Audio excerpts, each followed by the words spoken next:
आज हमारा जो टॉपिक है वो है nomenclature used for electric locomotive. तो जैसा कि आप लोग देख रहे होंगे कि जो लोकोमोटिव होता है उसके जो फ्रंट पार्ट पे जो लिखा हुआ होता है वैम 1 होता है, वैब 6 होता है, वैब 5 होता है, इसी तरह से कुछ लिखा रहता है जो कि कॉम्बिनेशन होता है कुछ नंबर्स का, कुछ लेटर्स का। तो ये होता क्या है, इनका मीनिंग क्या निकलता है, इसी को आज हम लोग जानेंगे। तो चलिए शुरू करते हैं। तो पहले हम लोग जान लें कि नोमेनक्लेचर क्या होता है। तो नोमेनक्लेचर कहने का मतलब कि एक ऐसा सिस्टम, एक ऐसा पद्धति जिसके आधार पे हम किसी भी वस्तु का नामकरण करते हैं, उसी को हम लोग नोमेनक्लेचर बोलते हैं। ओके, तो जो हम लोग का जो इंडियन रेलवे है उसको हम लोग क्लासिफाइड करते हैं 3 तरह से। पहला तो हम लोग गेज के आधार पे उसको बांटते हैं। ओके, दूसरा जो बांटते हैं वो सप्लाई के आधार पे बांटते हैं, और थर्ड में हम लोग जो क्लासिफाई करते हैं वो हम लोग किस तरह का वो सर्विस हैंडल कर रहा है, किस तरह की ट्रैफिक है, उसको उसके आधार पर हम लोग बांटते हैं। तो जो नेमिंग में जो फर्स्ट लेटर आपको इंडिकेट करेगा वो इंडिकेट करेगा गेज को। ओके, तो क्या बोलता है कि first letter indicate the gauge. Okay, first letter जो है आपका वो गेज को रिप्रेजेंट करेगा। अगर डब्ल्यू आता है फर्स्ट में, ओके, तो वो ब्रॉड गेज को रिप्रेजेंट करेगा। वाई आता है तो वो मीटर गेज को रिप्रेजेंट करेगा, और अगर जेड आता है फर्स्ट में तो वो नैरो गेज को रिप्रेजेंट करेगा, और अगर एन रहता है तो वो नैरोअर गेज को रिप्रेजेंट करेगा। तो आपको गेज जानना होगा पहले। तो गेज होता क्या है, 2 पटरी होती है या 2 पैरेलल रेल्स बोल सकते हैं आप उसको, या ट्रैक, उन दोनों के बीच की जो दूरी होती है उसी को हम लोग बोलते हैं गेज। ओके,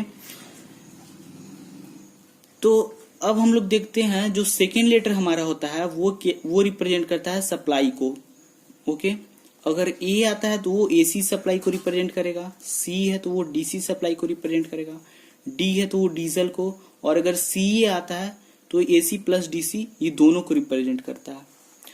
थर्ड लेटर हमारा इंडिकेट करता है टाइप ऑफ सर्विस हैंडलर और ट्रैफिक टाइप, जिस तरह से जो हमारा किस प्रकार का हमारा कोच है। अगर पी आता है तो वो पैसेंजर को रिप्रेजेंट करेगा, पैसेंजर कोच है मतलब यात्री लोग के लिए है। जी है तो वो गुड्स है, सामान ढोने के लिए है।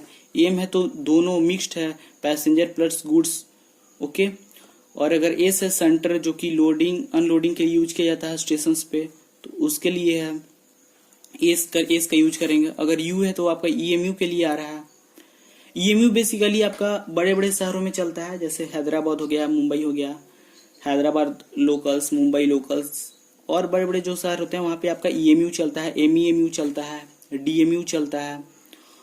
तो इनमें क्या होता है कि इनमें अलग से लोकोमोटिव, सेपरेट एक लोकोमोटिव नहीं प्रोवाइड किया जाता। इनमें कार्स होते हैं, जैसे इनमें 3 तरह के कार्स होते हैं। जैसे एक होता है आपका ड्राइवर ट्रेलिंग कार, एक होता है मोटर कोच और इसी को बोलते हैं हम लोग पावर कैब, और एक होता है आपका ट्रेलर कार या उसी को बोला जाता है पैसेंजर कार। ईएमयू का फुल फॉर्म होता है आपका इलेक्ट्रिकल मल्टीपल यूनिट। एक चीज देखा जाए तो ईएमयू, एमईएमयू और डीएमयू ये तीनों में आपका एमयू जो होता है वो कॉमन होता है। ओके, और जो आपका फोर्थ लेटर जो है आपका जो इंडिकेट करता है वो इंडिकेट करता है आपका फोर्थ लेटर जो है वो इंडिकेट करेगा स्पेशल डिजाइन को। Fourth letter is a number which indicate the individual design in the class. Okay, तो ठीक है, तो हम लोग देखेंगे गेज का क्लासिफिकेशन। तो गेज में जो फर्स्ट आता है वो आता है आपका स्टैंडर्ड गेज। अगर 2 पटरी के बीच की जो दूरी है अगर वो 1.435 मीटर है तो उसको हम लोग बोलेंगे स्टैंडर्ड गेज, या आप कह सकते हैं 4 फीट 8 इंच अगर दूरी है तो उसको बोलेंगे standard gauge. Okay, broad gauge जो सेकंड है वो है broad gauge. If the distance, यदि जो दूरी है अगर वो 1.675 मीटर है तो उसको हम लोग बोलेंगे ब्रॉड गेज, और अगर फीट में इसकी वैल्यू देखी जाए तो 5 फीट 6 इंच की अगर दूरी है 2 पटरी के बीच में तो उसको बोलेंगे कि हम लोग ब्रॉड गेज। और इंडिया में मेनली जो है आपका वो ब्रॉड गेज ही यूज होता है। Okay, third one metre gauge. Metre gauge जो होता है उसमें क्या होता है कि जो दोनों पैरेलल रेल्स हैं, जो पटरी है, उनके बीच की जो दूरी होती है वो 1 मीटर होती है, इसलिए इसका नाम पड़ा है मीटर गेज। और अगर इसकी फीट में वैल्यू देखी जाए तो वो होती है 3 फीट 3 इंच। अगर आप 1 मीटर को कन्वर्ट करेंगे तो वो आएगा 3 फीट 3 इंच। ठीक है, और जो लास्ट है वो है नैरो गेज। तो अगर दो पटरी के बीच की जो दूरी है वो अगर 1 मीटर से कम है तो उसको वो हमारा नैरो गेज के अंतर्गत आएगा। और अगर इसकी फीट में जो वैल्यू देखी जाए वो होगी 2 फीट 6 इंच, और ये बेसिकली 0.762 मीटर के करीब होता है। तो ये था हमारा गेज। हम लोग एक एग्जाम्पल लेते हैं नोमेनक्लेचर को समझने के लिए। ओके, तो मान लीजिए एक नेम है वैप, WAP6, वैप 6। ओके, तो W जो है वो आपका क्या रिप्रेजेंट करेगा? जो फर्स्ट लेटर हमने पढ़ा था, फर्स्ट लेटर इंडिकेट करता है क्या? गेज को। तो W किस गेज को रिप्रेजेंट करेगा? तो W आपका ब्रॉड गेज को रिप्रेजेंट करता है। ओके, W हमारा ब्रॉड गेज को रिप्रेजेंट करेगा। तो हमें ये पता चला कि ये लोकोमोटिव जो है वो ब्रॉड गेज ट्रैक के लिए है। Okay, broad gauge first letter आपका इंडिकेट किया। सेकेंड लेटर आता है ए रिप्रेजेंट कर रहा है क्या? AC सप्लाई, मतलब ये कौन सी सप्लाई यूज कर रहा है? AC supply. थर्ड लेटर जो है वो आ रहा है पी क्या कर रहा है? पैसेंजर को रिप्रेजेंट कर रहा है, क्योंकि हमने थर्ड लेटर पढ़ा था कि थर्ड लेटर जो है नोमेनक्लेचर में वो रिप्रेजेंट करता है किस तरह का वो सर्विस है प्रोवाइड कर रहा है। ठीक है, तो उसमें सर्विस में आपका पैसेंजर आ रहा था, गुड्स आ रहा था, संटिंग आ रहा था, तो यहाँ पी है, तो पी किसके लिए था? पैसेंजर के लिए था। और 6 जो है वो एक नंबर है जो कि क्या रिप्रेजेंट करता है? वर्जन को रिप्रेजेंट करता है, या आप कह सकते हैं एक डिजाइन को, स्पेसिफिक डिजाइन को रिप्रेजेंट कर सकता है।